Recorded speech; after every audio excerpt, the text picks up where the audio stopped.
মানুষের জীবন খুবই বৈচিত্র্যময়। সুখ, দুঃখ, হাসি, কান্না মানুষের জীবনে সবসময় ঘটে চলেছে।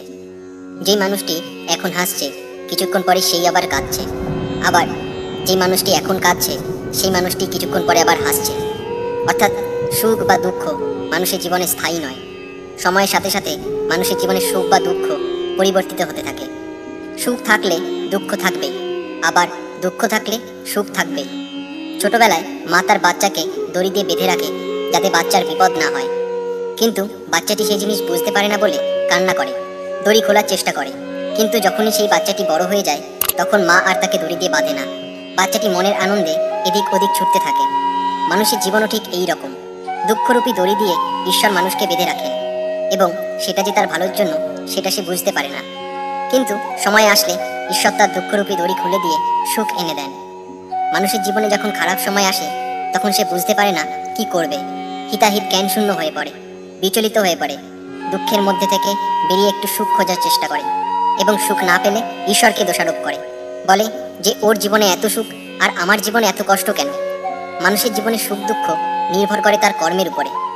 এক গ্রামে একদা এক ধনী ব্রাহ্মণ বাস করতেন। সে ঈশ্বরের পূজা অর্চনা করত, কিন্তু তার বাড়িতে কোনো ভিক্ষুক আসলে সে ভিক্ষা না দিয়েই ফিরিয়ে দিত। গরিব দুঃখীদের কোনো সাহায্য করতেন না। পশু পাখি পর্যন্ত তার বাড়ি থেকে বাসি মুখে ফিরে যেত।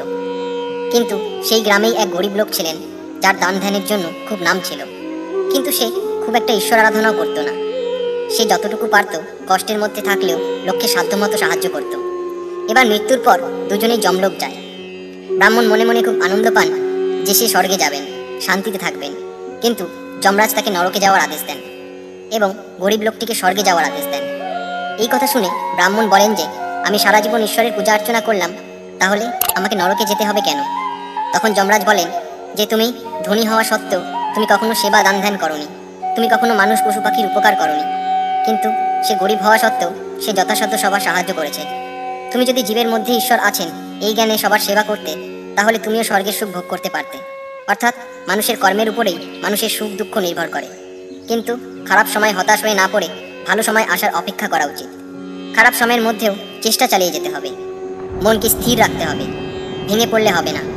নিজেকে নিজে বলতে হবে যে খারাপ ভালো মিলিয়েই মানুষের জীবন। এখন খারাপ তো কি হয়েছে, নিশ্চয়ই ভালো সময় আসবে, আমার জন্য ভালো কিছুই ঈশ্বর ভেবে রেখেছেন। খারাপের মধ্যে দিয়ে নিয়ে গিয়েই সেই ভালোর কাছে পৌঁছে দেবেন। ঈশ্বরের উপর বিশ্বাস রাখতে হবে, নিজের উপর বিশ্বাস রাখতে হবে। খারাপ সময় হার মানলে হবে না। মনে রাখতে হবে যে জিনিস শুরুতে মধুর লাগে সেই জিনিস শেষে তেতো লাগতে শুরু করে, এবং যে জিনিস শুরুতে তেতো লাগে তা শেষে মধুর লাগতে শুরু করে। অর্থাৎ ধৈর্য ও অপেক্ষা থাকলে নিশ্চয়ই ভালো সময় আসবে। মনে রাখতে হবে সবচেয়ে শক্তিশালী হলো সময়। সময় কখন পরিবর্তিত হবে কেউ বলতে পারে না। সময়ের সাথে কয়লাও বদলে হীরায় পরিণত হয়, আর সেই হীরা যে তুমি হবে না কে বলতে পারে। বন্ধুরা, প্রত্যেক মানুষের জীবনেই খারাপ সময় আসে, এবং এই খারাপ সময়ে প্রার্থনা করেও যখন আমরা ভগবানের সাহায্য পাই না, তখন মনে হয় যে ভগবান কি সত্যিই খারাপ সময় ভক্তের পাশে থাকেন? সত্যিই কি ভগবান আমাদের প্রার্থনা শুনতে পান? এরকমই একজন ভক্ত তার খারাপ সময় ভগবানকে জিজ্ঞেস করেন যে ভগবান, তুমি কি সত্যিই খারাপ সময় ভক্তের পাশে থাকো? তুমি কি সত্যিই খারাপ সময় ভক্তকে সাহায্য করো? তখন উত্তরে ভগবান বলেন যে কিরকম ভক্তকে ভগবান খারাপ সময় সাহায্য করেন, এবং কোন ভক্তকে ভগবান খারাপ সময় সাহায্য করেন না বা অনেক দেরিতে সাহায্য করেন। তাহলে চলুন জেনে নেওয়া যাক যে এই ঘটনাটি কি ছিল, যেখানে ভগবান বলেন যে কোন ভক্তকে ভগবান খারাপ সময় সাহায্য করেন এবং কোন ভক্তকে সাহায্য করেন না।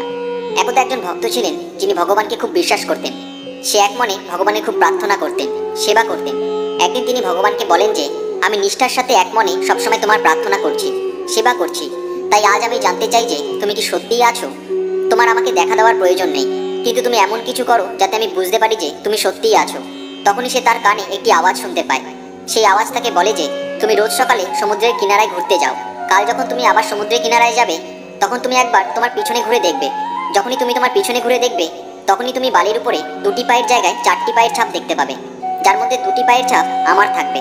পরের দিন সেই ব্যক্তি সকালে সমুদ্রের কিনারায় ঘুরতে যায়, এবং সে যখন পিছনে ঘুরে দেখে তখন সে দেখতে পায় যে বালির উপরে 4টি পায়ের ছাপ। এই দেখে সে খুব মনে আনন্দ পায়। কিছু মাস পর এই ব্যক্তির ব্যবসায় খুব ক্ষতি হয়, রাস্তায় এসে পড়ার মতো অবস্থা হয়। তার নিজের লোকেরাও তার থেকে দূরে সরে যায়, কেউ তার সাহায্যে এগিয়ে আসে না। এরকম খারাপ সময় সে সকালে আবার একদিন সমুদ্রের কিনারায় ঘুরতে যায়, এবং সে যখন পিছনে ঘুরে দেখে তখন সে দেখতে পায় যে বালির উপরে 2টি পায়ের ছাপ। এই দেখে সে খুবই আশ্চর্য ও হতাশ হয়, এবং সে ভাবতে থাকে যে খারাপ সময় ভগবানও তার থেকে দূরে সরে গেল। এবং সে যখন বুঝতে পারে যে তাকে সাহায্য করার কেউ নেই, তখন সে পুরো উদ্যমের সাথে কাজে নেমে পড়ে এবং খুব পরিশ্রম করতে থাকে। ধীরে ধীরে সবকিছু আবার আগের মতো স্বাভাবিক হতে থাকে, ব্যবসায় আবার লাভ হতে থাকে, সব মানুষেরা আবার তার কাছে ফিরে আসে। এবং সে যখন আবার একদিন সকালে এরকম সমুদ্রের কিনারায় যায়, তখন সে পিছনে ঘুরে তাকায় এবং সে দেখে যে বালির উপরে 4টি পায়ের ছাপ। সে এই দেখে খুব আশ্চর্য হয়। সে ভগবানকে জিজ্ঞেস করে, যখন আমার খারাপ সময় চলছিল তখন সবাই আমার থেকে দূরে সরে যায়, কিন্তু তাতে আমার খারাপ লাগেনি। কিন্তু ভগবান, তুমিও খারাপ সময় আমার থেকে দূরে সরে গেলে, তুমি এরকম কেন করলে? ভগবান তাকে বলে যে, তুমি এটা কি করে ভাবলে যে আমি খারাপ সময় তোমার পাশ থেকে দূরে সরে যাব? তুমি তোমার খারাপ সময় বালির উপরে যে 2টো পায়ের ছাপ দেখতে পাচ্ছিলে, সেটা তোমার পায়ের নয়, আমার পায়ের ছাপ ছিল। তোমার খারাপ সময় আমি তোমাকে আমার কোলে তুলে নিয়ে চলছিলাম। আজ যখন সবকিছু তোমার আবার ঠিক হয়ে গেছে, তখন আমি আবার তোমাকে কোল থেকে নিচে নামিয়ে দিলাম। এর জন্য আজ তুমি আবার 4টি পায়ের ছাপ দেখতে পেলে। এই ঘটনাটি আমাদের এই শিক্ষা দেয় যে আমরা খারাপ সময় আসলে ভাবি যে ভগবান কেন আমার ডাক শুনছে না, কেন আমার খারাপ সময় দূর করছে না।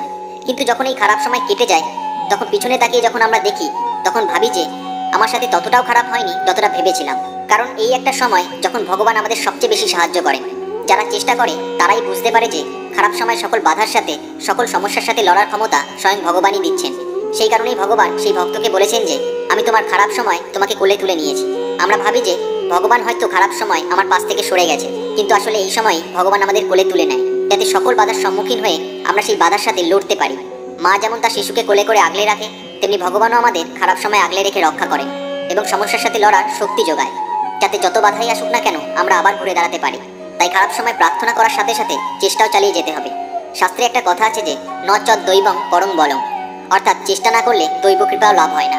আর যে চেষ্টা করে না সে কখনোই ভগবানের সাহায্য বুঝতে পারে না এবং ভগবানকেই উল্টে দোষারোপ করে।